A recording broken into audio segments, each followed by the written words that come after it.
Chapter 8 मध्यकाल में झारखंड।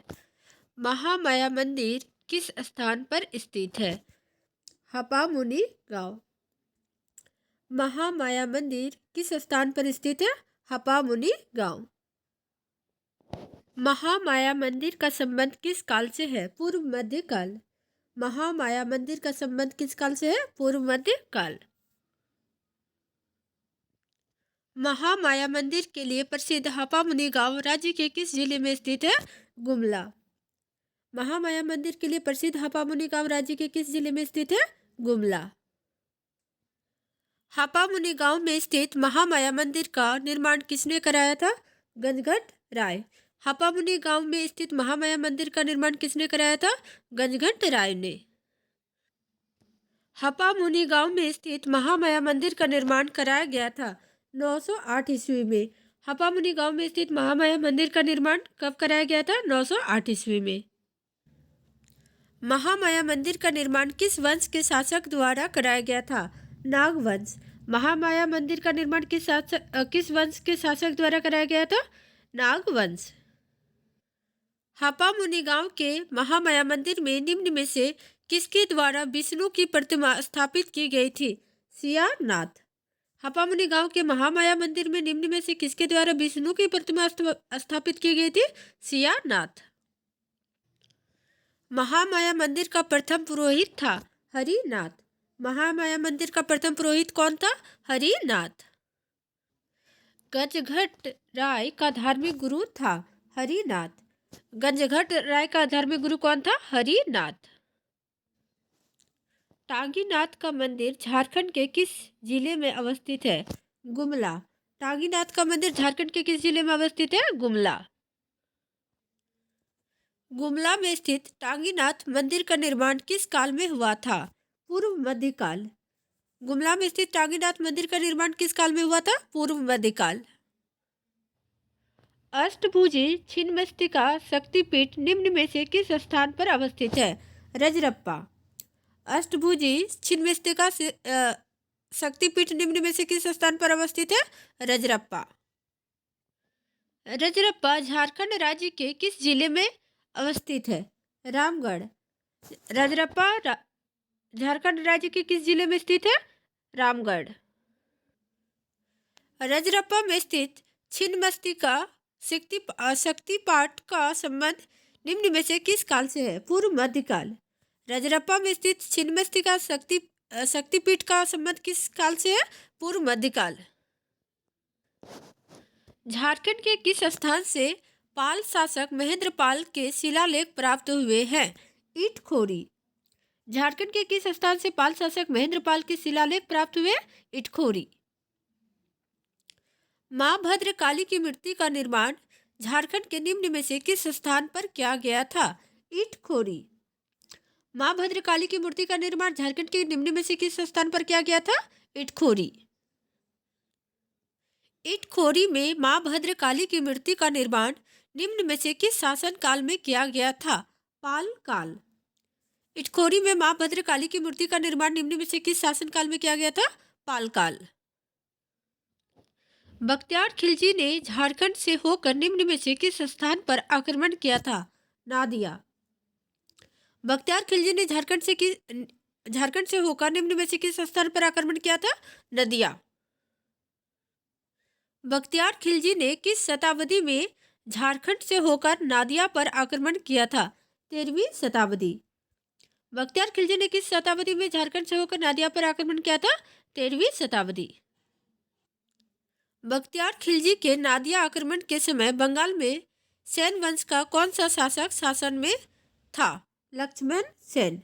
बख्तियार खिलजी के नादिया आक्रमण के समय बंगाल में सेन वंश का कौन सा शासक शासन में था? लक्ष्मण सेन। गुलाम वंश के संदर्भ में निम्न में से कौन सा कथन सत्य है? गुलाम वंश के समय झारखंड की सीमा में पुलिस सेनाओं की छावनियां स्थापित की गई, ये भी कथन सत्य है। इल्तुतमिश तथा बलबन के शासनकाल में इनके प्रभाव से झारखंड मुक्त था, ये भी कथन सत्य है। गुलाम वंश के शासक इल्तुतमिश तथा बलबन के समय झारखंड में नागवंशी का शासक था, ये भी कथन सत्य है। तो सभी कथन यहाँ पे सत्य है। तो यहाँ करेक्ट ऑप्शन इसका क्या हो जाएगा? डी, कि सभी कथन सत्य है। सभी कथन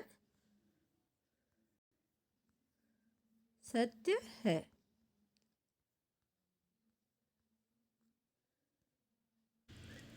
इल्तुतमिश तथा बलबन के समय झारखंड इनके प्रभाव से मुक्त था, क्योंकि यहाँ नागवंश के एक शक्तिशाली राजा का शासन था। वह राजा कौन था? हरिकर्ण। इल्तुतमिश तथा बलबन के समय झारखंड इनके प्रभाव से मुक्त था, क्योंकि यहाँ नागवंश के एक शक्तिशाली राजा का शासन था। वह राजा कौन था? हरिकर्ण। अलाउद्दीन खिलजी ने अपने किस सेनापति को नागवंशी राज्य पर विजय प्राप्त करने हेतु भेजा था? छज्जू मलिक। अलाउद्दीन खिलजी ने अपने किस सेनापति को नागवंशी राज्य पर विजय प्राप्त करने हेतु भेजा था? छज्जू मलिक। अलाउद्दीन खिलजी द्वारा कब अपने सेनापति छज्जू मलिक को झारखंड में नागवंशी राज्य पर विजय प्राप्त करने हेतु भेजा गया था? 1310 ईस्वी में। अलाउद्दीन खिलजी द्वारा कब अपने सेनापति छज्जू मलिक को झारखंड में नागवंशी राज्य पर विजय प्राप्त करने हेतु भेजा गया था? 1310 ईस्वी में। अलाउद्दीन खिलजी का कौन सा सेनापति दक्षिण भारत पर विजय अभियान हेतु जाते समय झारखंड से गुजरा था? मलिक कफूर। अलाउद्दीन खिलजी का कौन सा सेनापति दक्षिण भारत पर विजय अभियान हेतु जाते समय झारखंड से गुजरा था? मलिक काफूर। निम्न में से किस नागवंशी राजा ने अलाउद्दीन खिलजी की अधीनता स्वीकार कर ली थी? बेणुकर्ण। निम्न में से किस नागवंशी राजा ने अलाउद्दीन खिलजी की अधीनता स्वीकार कर ली थी? बेणुकर्ण।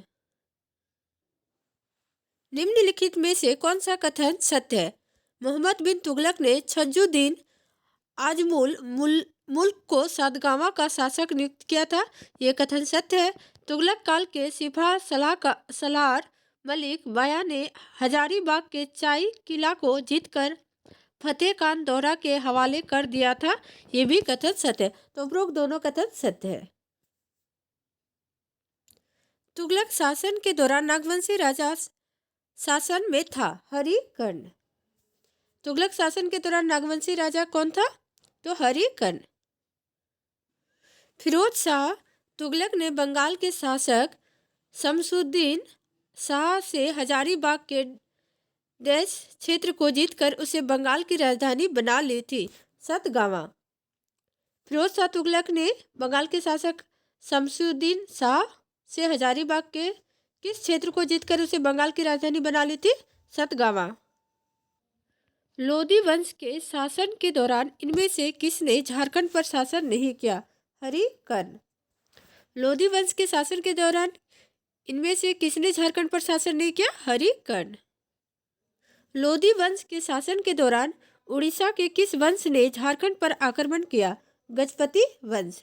लोधी वंश के शासन के दौरान उड़ीसा के किस वंश ने झारखंड पर आक्रमण किया? गजपति वंश। उड़ीसा के किस शासक ने झारखंड के एक बड़े भूभाग पर आक्रमण किया तथा उस पर अधिकार किया? कपिलेंद्र।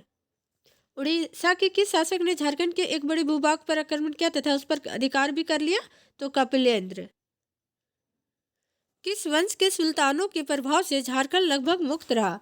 लोधी वंश। किस वंश के सुल्तानों के प्रभाव से झारखंड लगभग मुक्त रहा? लोधी वंश। निम्नलिखित में से कौन लोधी वंश के समकालीन झारखंड में नागवंश के शासक थे? प्रतापकर्ण, विराटकर्ण, छत्रकर्ण। उपरोक्त तीनों। निम्न में से कौन लोधी वंश के समकालीन झारखंड में नागवंश के शासक थे? तो प्रतापकर्ण भी थे, विराटकर्ण भी थे और छत्रकर्ण। तीनों लोधी वंश के समकालीन नागवंश के शासक थे। 1494 ईस्वी में सिकंदर लोधी के भय से जौनपुर के शासक हुसैन शाह सरकी ने झारखंड के किस क्षेत्र में शरण ली थी? साहेबगंज। 1494 ईस्वी में सिकंदर लोधी के भय से जौनपुर के शासक हुसैन शाह सरकी ने झारखंड के किस क्षेत्र में शरण ली थी? साहेबगंज।